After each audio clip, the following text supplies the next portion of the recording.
நீங்க சொன்னது வந்து அதிகாரிகள் சொல்லியிருந்தீங்க. ஆனா அமைச்சர் ராஜ்நாத் சிங் அவர்களே முதலமைச்சரிடம் நல்லா சிறப்பாக கையாண்டதா அந்த பேட்டியில அவர் முதலமைச்சர் குறிப்பிட்டிருக்கார். அவரே பாராட்டினார், மத்திய அமைச்சரை பாராட்டினார். அதை ஃபர்ஸ்ட் டைம் நான் பார்க்குறேங்க அண்ணே.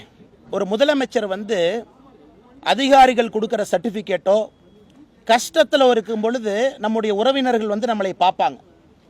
அது பாரதிய ஜனதா கட்சிக்கு எப்பொழுதுமே அந்த மாண்பு இருக்குது. நாளைக்கு பிரதமர் வந்தாலும் கூட முதல்வரை சந்தித்தா கஷ்டப்பட்டு வேலை செய்கிறீங்க, நாங்கள் கூட இருக்கோன்னு தான் சொல்லுவார். அதற்காக அந்த சர்டிஃபிகேட்டோ நாங்கள் சூப்பராக வேலை செஞ்சுட்டோம், 100க்கு 100 சூப்பர், அப்போ நாங்கள் இது மாதிரி வேலையே செய்ய மாட்டோம், அடுத்து சென்னை புயல் வந்தால் நீங்கள் கஷ்டப்படத்தான் போகிறீங்க. பார்த்தீங்கல்ல, ராஜ்நாத் சிங்ஜி அவர் வருவது ஒரு உறவினர் போல இங்கே வந்து கஷ்டமான நேரத்தில் ஆறுதல் சொல்வதற்காக வருவது. ஃபஸ்ட்டு டைம் பார்க்குற இந்த அளவுக்கு ஒரு பொலிட்டிக்கல் இம்மெச்சூரிட்டியை பார்க்குறேன் தமிழ்நாட்டில். இந்த அளவுக்கு பொலிட்டிக்கல் இம்மெச்சூரிட்டியில் ஒரு 4 அதிகாரிகள் கொடுத்த சர்டிஃபிகேட்டை தூக்கிட்டு நாங்கள் சூப்பராக பண்ணியிருக்கோம் பாருங்கள். கஷ்டகாலத்திலே மத்திய அரசினுடைய பிரதிநிதி ஒரு டெமோக்ராட்டிக் ஃபெடரல் செட்டப்பில் ராஜ்நாத் சிங்ஜி அவங்க கிரிட்டிசைஸ் பண்ண மாட்டாங்கண்ணா, பண்ண மாட்டாங்க. இதில் வந்து பாரதிய ஜனதா கட்சி எப்பொழுதுமே ஆளுங்கட்சி எதிர்கட்சி அரசியல் பண்ணாத ஆட்சியில் இருக்கிறவங்க. பிரதமரை பொறுத்தவரை பேரிடர் வந்துச்சுன்னா நம்முடைய மந்திரிகள் வரும்பொழுது கஷ்டத்தில் ஹெல்ப் பண்ணுறதுக்காகத்தான் வரும். அவங்க நிச்சயமாக சொல்ல மாட்டாங்க நீங்கள் இதை பண்ணல அதை பண்ணல. அதுக்கான வேலை அவர்கள் வேலை கிடையாது. குறை சொல்வது ராஜ்நாத் சிங்ஜி வேலை கிடையாது. அவர்கள் வந்தாங்கன்னா கஷ்டத்தில் வந்திருக்கோம், எல்லா உதவியும் செய்ய வந்திருக்கோம், என்ன வேணும் எங்கிட்ட சொல்லுங்கன்னு தான் கேட்பாங்க. ஆனால் இன்றைக்கி திமுக அரசு எந்த அளவுக்கு மோசமாக இருக்குன்னா, அவர்கள் சொன்ன ஒரு வார்த்தை எடுத்துக்கிட்டு ப்ரொபகேண்டா பண்ணுறாங்கன்னா, எந்த அளவுக்கு இன்றைக்கி திமுக அரசுக்கு ஒரு சர்டிஃபிகேட் தேவைப்படுது பாருங்க.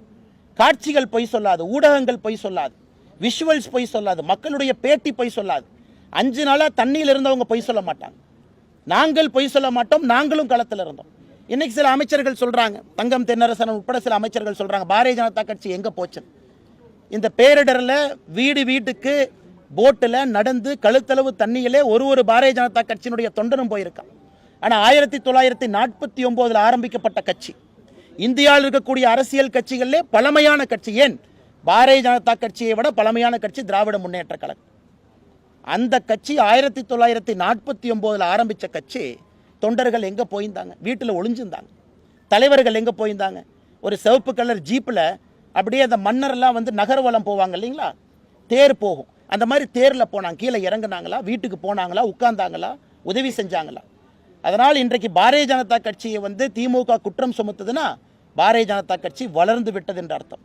மக்களுக்கு தேவையான இடத்துல நாங்கள் நிற்கின்றோம் என்ற அர்த்தம். மத்திய அரசு அனுப்பக்கூடிய குழு தான் வந்து அந்த 5 பேர் கொண்ட குழு. அவங்க பொய் சொல்ல வேண்டிய அவசியம் என்ன? அண்ணா, நான் ஏற்கனவே சொன்னது போல உங்களுக்கு வரக்கூடிய பணம் என்பது டேமேஜ் அசஸ்மெண்ட்டுக்கு தான் பணம் வரும். மத்திய அரசினுடைய அதிகாரிகள் இங்கே வந்து இல்லை திமுக அரசு மோசமாக கையாண்டிருக்கா நீங்கள் என்ன சொல்லுவீங்க? ஓ, அதிகாரிகள் அரசியல் பேசுகிறீங்க, அதிகாரிகள் நீங்கள் அரசியல் பேசலாமா? உங்களுடைய வேலை என்னென்னா மத்திய அரசு கீழே வந்துடுறவங்க எஸ்டிமேட் பார்த்துட்டு போகிறதா உங்கள் வேலை. மொபைல் ஃபோன் டவர் டேமேஜ் ஆயிருக்கா, ரோடு டேமேஜ் ஆயிருக்கா, கேட்டில் டேமேஜ் ஆயிருக்கா, வீடு டேமேஜ் ஆயிருக்கா, உயிர் சேதம் ஏற்பட்டிருக்கா, இதுதான். அதனால் நீங்கள் அதிகாரிகளை கொண்டு வந்து, அதிகாரிகள் எப்பொழுதுமே வந்து அரசியல் பேசக்கூடாது. ஒரு கஷ்டத்தில் இருக்கும் பொழுது அதிகாரிகளோ ஒரு ராஜ்நாத் சிங்ஜி அவர்கள் வருவதோ, அவர்களுக்கு இதே ராஜ்நாத் சிங்ஜி உள்ள நான் என்ன பேசணும் டிஸ்க்ளோஸ் பண்ண முடியாது. It's a privileged communication between me and Rajnath Singhji. Rajnath Singhji ஏர்போர்ட்டில் எங்கிட்ட என்ன சொன்னார் நான் சொல்ல முடியுமா? சொல்ல முடியாது. It's a privileged communication between 2 காரியகர்த்தா. ராஜ்நாத் சிங்ஜி ஏர்போர்ட்டுக்குள்ள எங்கிட்ட என்ன பேசினாங்கன்னு டிஸ்க்ளோஸ் பண்ண முடியாது. அது காரியகர்த்தா நாங்கள் பேசினது. அதனால் ஒரு மத்திய ஒரு பாதுகாப்புத்துறை அமைச்சர் வந்திருக்கிறாங்க, ஒரு அதிகாரி வந்திருக்கிறாங்க, அவங்க சொன்னாங்க அப்படிங்கிற சர்டிஃபிகேட் எடுத்துட்டு முதலமைச்சர் வீதிக்கு வந்திருக்காங்கன்னா, இத்தனை நாளாக திராவிட மாடலுக்கு திராவிட மாடல் தான் சர்டிஃபிகேட் கொடுக்கும். நீங்களே ஒரு ஐபிஎஸ் ஆஃபீஸராக இருந்தனா, ஒரு நிமிஷம், ஐபிஎஸ் ஆஃபீஸராக இருந்தனா மாநில அரசை நான் குற்றம் சுமத்த மாட்டேன். ஒரு நிமிஷம் நான் சொல்றது கேளுங்க. ஐபிஎஸ் ஆஃபீஸராக இருந்தனா இந்த மாநில அரசை நான் குற்றம் சுமத்த மாட்டேன். ஏன்னா எனக்கு சாப்பாடு உப்பு போடுறது மத்திய அரசனுடைய பணத்தை நான் சாப்பிட்றேன்.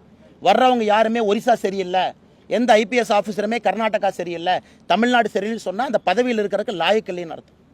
லாயக்கு இல்லை.